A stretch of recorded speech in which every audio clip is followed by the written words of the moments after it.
আজ করব পাকা আমের রসবড়া। তো আমরা তো তালের রসবড়াও খেয়েছি, বিউলির ডালের রসবড়াও খেয়েছি।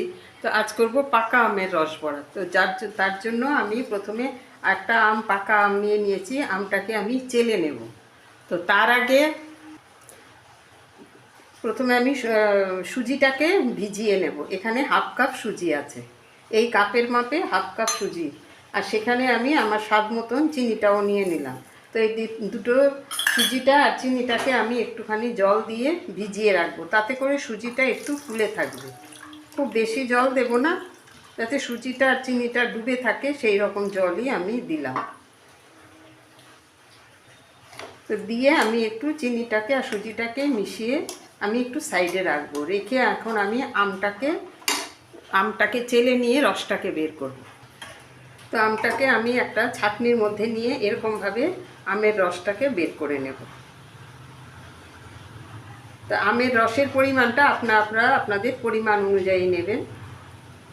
একটা আমও নিতে পারেন, দুটো আমও নিতে পারেন, সেটা আপনাদের পরিমাণ অনুযায়ী আপনারা আমের রসটা বের করে নেবেন। তো পাকা আম আমি এখানে দুটো আম আমি চেলে নিলাম। আমটা চেলে নিলাম এই কারণে যাতে কোনো রকম আঁশ না থাকে। এটা ব্লেন্ডার জারে দিয়েও করা যেত, কিন্তু তবু আমি আমটাকে চেলে নিলাম যাতে আঁশ না থাকে কোনো। আমের রসটাকে বের করে নিয়েছি। এখন দিলাম এখানে 1 কাপ ময়দা, সেই সাথে নিলাম সুজি আর চিনিটা ভিজিয়ে রেখেছিলাম, সেটাও নিয়ে নিলাম। তো নিয়ে নিলাম আমি।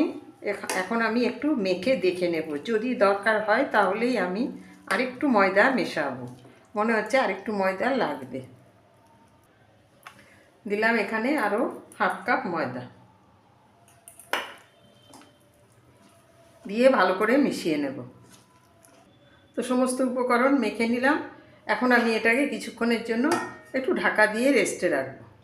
এখন আমি একটা চিনির রস তৈরি করে নেব। নিলাম এখানে 1 কাপ চিনি, দেব 2 কাপ জল, 2 কাপ জল দিলাম। তো চিনি শিরাটা তৈরি করে নেব। দিয়ে দিলাম 2টো এলাচ, স্মেলটা ভালো হবে। তো 1টার বা 2টার শিরা করব না, একটু চিটচিটে ভাব ধরলেই আমি এই শিরাটাকে নামিয়ে নেব। একটু ফুটিয়ে একটু চিটচিটে ভাব ধরিয়ে নেব।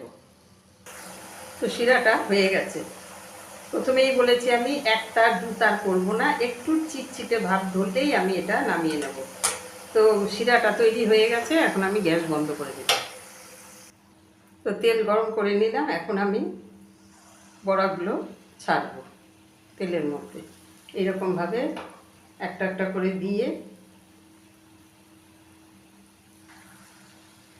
এখন তেলের মধ্যে দিচ্ছি, একদম নিচে চলে যাচ্ছে। যখন দেখবো যে ভেসে উঠেছে তখন বুঝবো যে বড়া রেডি। এইভাবেই উল্টিয়ে পাল্টিয়ে আমি বড়াগুলো ভেজে নেব। তো বড়াটা কি সুন্দর উপর দিকে ভেসে উঠেছে। এখন আমি উল্টিয়ে দেব।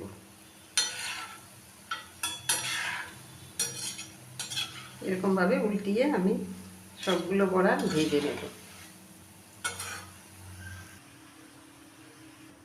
তো কিছুটা বড়া আমি এরকমভাবে একটু লালচে করে ভেজে তুলে নিচ্ছি। তো এইরকমভাবেই আমি সবগুলো বড়া আগে ভেজে নেব, একটু ঠান্ডা করে তারপরে আমি এগুলো রসে ফেলবো। কিছুটা ভেজে নিলাম, আর হালকা একটু গরম আছে, পুরো ঠান্ডা করব না। তার শিরাটাও হালকা গরম। এখন আমি শিরার মধ্যে ঢেলে দিলাম, দিয়ে আমি কিছুক্ষণের জন্য ভিজতে দেব। মিনিমাম 10 মিনিটের জন্য আমি এটাকে ভিজতে দেব শিরার মধ্যে। তো ফিরে এলাম আমি 10 মিনিট পরে। আমি এখন দেখাচ্ছি বড়াটা রসে ভিজিয়ে কতটা নরম হয়েছে। একদম নরম তুলতুলে হয়ে গেছে। এই যে এরকম নরম হয়ে গেছে, দেখতেও সেরকম লোভনীয় লাগছে। আর সেই সাথে আমি কিছুটা শুকনো বড়াও রেখেছি, কিছুটা ভিজিয়েছি, আর অল্প কয়েকটা বড়া আমি রেখেছি এমনি খাওয়ার জন্য। আর এতটাই লোভনীয় দেখতে লাগছে, আমি ভাজতে ভাজতেও অনেকটা বড়া আমি খেয়ে নিয়েছি। তো আপনাদের কাছে কেমন লাগলো তা আজ এই পর্যন্তই, আবার নেক্সট কোনো রেসিপি নিয়ে কথা হবে। সবাই ভালো